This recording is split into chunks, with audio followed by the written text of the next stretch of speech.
દર્શક મિત્રો, તારીખ 6 મેના રોજ દિશા ન્યૂઝ પર વલસાડના પલ પાર્ક વિસ્તારનો જે 8મી અજાયબી બનવા જઈ રહ્યો હતો એવા વિસ્તારનો એક વિડીયો પ્રસારિત થયો હતો, જે વિસ્તારમાં છેલ્લા ઘણા સમયથી રોડ બનાવવાની કામગીરી શરૂ કરવામાં આવી હતી, પરંતુ પૂર્ણ નહોતી થઈ, જેને લઈને સ્થાનિકો અહીંયાના ખૂબ જ હાલાકી વેઠી રહ્યા હતા અને દિશા ન્યૂઝનો સંપર્ક એમણે કર્યો હતો.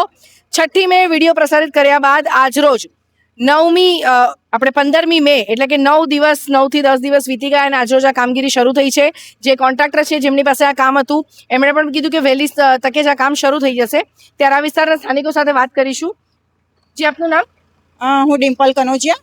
ડિમ્પલભાઈ, શું કહેશો? રોડની કામગીરી અત્યારે રોડની કામગીરી તો શરૂ થઈ ગઈ છે, 2 દિવસ પહેલાથી જ શરૂ થઈ ગઈ છે. માલ સામાન આજે જ આવ્યો છે, પણ એ સિવાયના જે કંઈ સાધનો હતા એ 2 દિવસ પહેલા આવી ગયા હતા અને મજૂરો દ્વારા સાફ સફાઈ ને બધું ક્લિનિંગ શરૂ થઈ ગઈ હતી. આજે ડામરનું કામ શરૂ થઈ ગયું છે.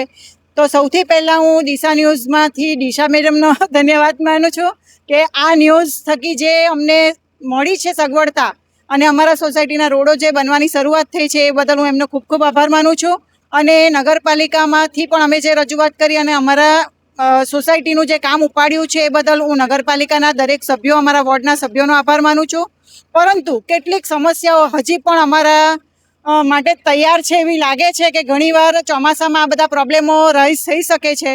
તો એના માટે હું બીજા સભ્યોને વિનંતી કરીશ કે તમે એ રજૂઆતની જાહેરાત કરો કે શું પ્રોબ્લેમ છે એકચ્યુઅલી. જી, શું કહેશો? રોડ અત્યારે બનવા જઈ રહ્યો છે.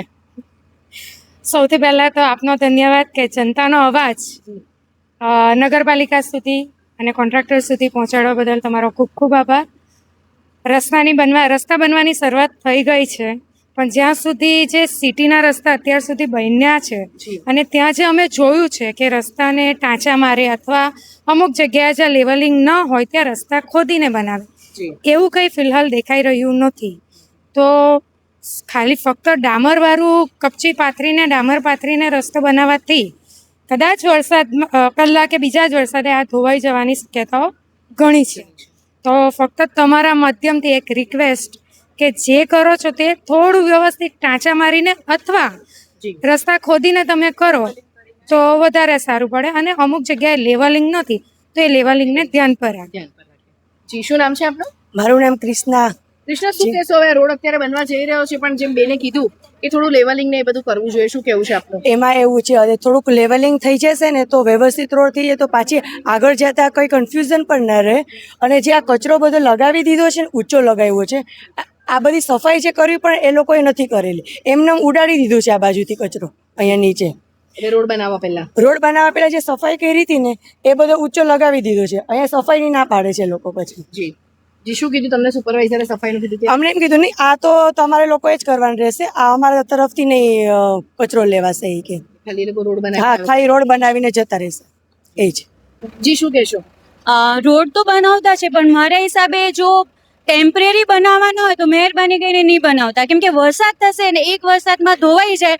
અમને એવું કામ જોઈતું નથી. દરેક વર્ષ વલસાડમાં છે ને મેં જોયું છે રોડ બનતી છે, પણ એક વરસાદ કે એક ચોમાસામાં બધી જ ધોવાઈ જતી છે.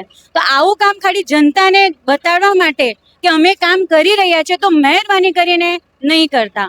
કરવાનું છે ને તો ચોખ્ખું કામ કરજો, અધરવાઇઝ શું થશે કે અમને જ મુશ્કેલી થવાની છે. ત્યાં અમારી જે ગલી છે ત્યાંનો રોડ કેવો છે, ઊંચો નીચો છે, બરાબર. એને લેવલિંગ કર્યા વગર જ એ લોકો જો પાથરી દેશે ને તો એક જ ચોમાસામાં વહી જવાની શક્યતા છે. તો એ જ મારી વિનંતી છે કે જે બનાવતા હોય તો સારું બનાવો, અધરવાઇઝ રહેવા દેજો. તો સુપરવાઇઝર અત્યારે આપણી સાથે છે. જી, શું નામ છે આપનું? ઠાકોરભાઈ, આ જે રસ્તો બની રહ્યો છે પલ પાર્કમાં, બહુ સારી વાત છે, કારણ કે બહુ વખતથી રસ્તો બનવાનો બાકી હતો. કઈ રીતે અહીંયા રસ્તો બનાવો છો તમે? ડામર પાથરીને કરી દેવાના? હા, ડામર પાથરી. એટલે આવી રીતના બધે રસ્તા બને છે? હા, બધી આ રીતે રસ્તા બને છે. એટલે મતલબ એમાં શું છે, ટેન્ડર ખરું ને, ટેન્ડર હિસાબ છે. ટેન્ડર શું લખ્યું છે ટેન્ડરમાં? આ ટેન્ડરમાં તમારે છે ને આ 2 પાર્ટ પાડેલા હતા, બરાબર. હવે 2 પાર્ટની અંદર શું હતું કે એમાં જીએસબી નાખવાનું, એની ઉપર બીએસજી નાખવાનું, એની ઉપર આરબીએમ નાખવાનું, એના ઉપર સિલકોટ. પણ એની પહેલા રસ્તો લેવલિંગ કરવાનો કે ટાંચા મારવાના કેવું? ના, એ ટાંચા ક્યારે હોય કે એકદમ શું કે લીસી સપાટી હોય ને એકદમ હાઈવે ની અંદર. અચ્છા, એ સિટીમાં કોઈ જગ્યાએ એવું ના હોય. સિટીમાં મેઇન તમારે શું છે, કોસંબા છે, રોડ છે એ છે, પછી આપણે પેલો શું કે સ્ટેડિયમ રોડ છે, એવા પર લીસી સપાટીઓ તમારે આ રોડ તમે અત્યારે બનાવો છો, આજથી શરૂઆત થઈ છે, આજે 15 તારીખ છે. કેટલા વખત સુધી આ રોડ ટકી રહેશે?